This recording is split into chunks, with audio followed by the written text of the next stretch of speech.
Saudara-saudari terkasih, renungan hari ini masih berkaitan, merupakan kelanjutan dari renungan kemarin dan hari sebelumnya. Kalau kemarin dan hari sebelumnya fokusnya pada pikiran, bahasa pikiran, hari ini lebih fokus ke bahasa cinta dan bahasa iman. Sebagaimana kita tahu, ada 5 bahasa cinta menurut Gary Chapman. Mudah-mudahan saya bisa hafal 5-5-nya. Kalau tidak, nanti saya akan coba untuk mengulanginya. Yang pertama itu bahasa cinta menurut Gary Chapman itu kata-kata. Kita bisa mengungkapkan cinta kita dengan kata-kata. Yaitu dengan memuji, membesarkan hati, mendukung. Yang kedua dengan waktu. Kita bisa mengungkapkan dan mencintai seseorang dengan memberi waktu. Saya bisa berada di tempat lain, tetapi saya memilih menemani dia. If you love, you have time. Itu salah satu ungkapannya. Kemudian touch, sentuhan. Itu juga bisa menjadi bahasa cinta. Saya mencintai seseorang dengan menyentuhnya. Dengan memberikan sentuhan yang menguatkan. Membuat dia merasa nyaman dan dicintai.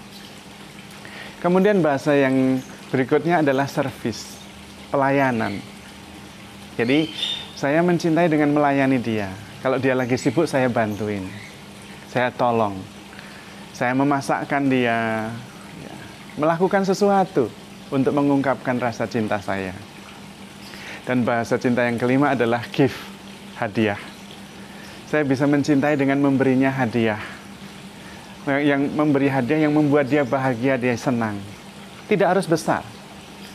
Dan semakin kita terampil menggunakan bahasa cinta itu, terampil berbahasa cinta kelima-limanya, maka kemudian kita makin bahagia.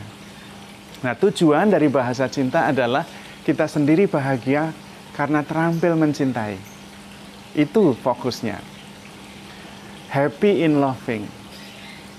Pusatnya atau fokusnya pada pertumbuhan kemampuan kita mencintai. Bukan kepada yang dicintai. Yang dicintai bagaimana itu tidak masalah. Yang penting saya bertumbuh dalam keterampilan mencintai menggunakan kelima bahasa cinta itu. Dan makin bahagia mencintai. Happy in loving. Reaksi orang yang kita cintai adalah bonus. Bukan yang pokok. Yang kita cintai kemudian membalas, puji Tuhan. Yang kita cintai, kita perhatian, tidak membalas, I am happy in loving. Dalam mencintai saja saya sudah bahagia. Dan justru di situ fokusnya. Kita harus bertumbuh dalam keterampilan kemampuan mencintai. Makin bahagia mencintai. Dalam proses mencintainya itu sendiri sudah bahagia. Hasilnya bagaimana? Saya sudah bahagia. Nah, itulah bahasa cinta.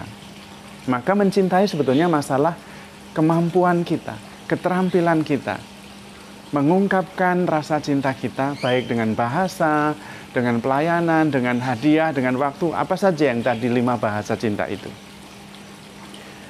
Nah, fokusnya adalah kita makin mampu mencintai, makin bahagia dalam mencintai. Nah, bagaimana dengan bahasa iman? Bahasa iman itu fokusnya pada percaya pada janji Allah. Itu fokusnya. Jadi Allah itu menjanjikan untuk menyelamatkan kita.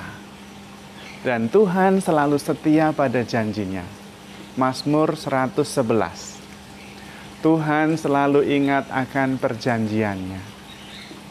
Bahkan seluruh kitab suci, isinya adalah Allah yang terus-menerus menepati janjinya, dan manusia yang tidak bisa menepati janjinya. Itu isinya. Ketika manusia jatuh dalam dosa, di dalam kitab Kejadian, Allah langsung menjanjikan penyelamat yang nanti lahir dari seorang perempuan. Dan itu ditepati. Yesus lahir menyelamatkan dunia ini. Bagaimana Tuhan terus-menerus membimbing dan menunjukkan bahwa janji-janjinya itu selalu ditepati. Tuhan tidak pernah melupakan janjinya. Justru karena itu kita diminta percaya. Disitulah bahasa iman. Tetapi Problemnya adalah bukan Allah yang tidak menepati janjinya, tetapi kita yang kadang-kadang tidak setia pada janji. Dan justru karena kita tidak setia pada janji, kita yang kemudian meragukan apakah Allah setia pada janjinya. Bangsa Israel pun begitu loh. Dalam kitab Nabi Yeremia terjadi perang besar. Bangsa Israel dihancurkan. Dan kemudian sungguh-sungguh tidak ada harapan. Malapetaka yang sangat besar.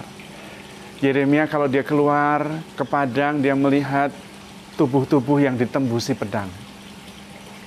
Kalau dia keluar sebentar, dia melihat orang-orang yang kelaparan. Kalau dia keluar bahkan dia melihat imam dan nabi pun bingung. Nabi tidak bisa bernubuat lagi. Mau bernubuat apa? Menghadapi kenyataan seperti itu. Sama seperti keadaan kita sekarang dengan pandemi ini. Mungkin lebih buruk. Lalu kemudian Nabi Yeremia berpikir, apakah Yahweh, Allah sudah melupakan janjinya? Tapi kemudian Nabi Yeremia sadar, bukan Allah yang telah melupakan janjinya. Allah selalu menepati janjinya, tapi manusia yang berdosa. Dan kemudian bangsa Israel harus bertobat. Itulah peranan Nabi Yeremia, mengingatkan bangsa Israel supaya bertobat, sehingga janji Tuhan terlaksana. Bahasa iman adalah bahasa itu, bahasa setia pada janji. Maka kita dalam situasi apapun jangan khawatir. Jangan khawatir, karena kita ini adalah kawanan domba penggembalaan Tuhan. Tuhan yang menggembalakan kita. Tuhan yang tahu jalan di mana ada padang rumput, sumber air yang jernih. Bukan domba-dombanya. Domba-dombanya yang penting adalah taat, setia, mengikuti arahan dan bimbingan Tuhan. Dan itu yang seringkali tidak terjadi. Maka kalau ada situasi sulit seperti ini, jangan salahkan Tuhan, tetapi refleksi. Jangan-jangan kita yang berdosa. Kita tidak setia pada janji Tuhan. Kita kurang percaya. Domba-domba mau cari jalannya sendiri, ya tersesat. Yang tahu padang gurun, yang tahu lembah yang hijau, yang tahu sumber air yang mengalir dengan jernih, itu Sang Gembala.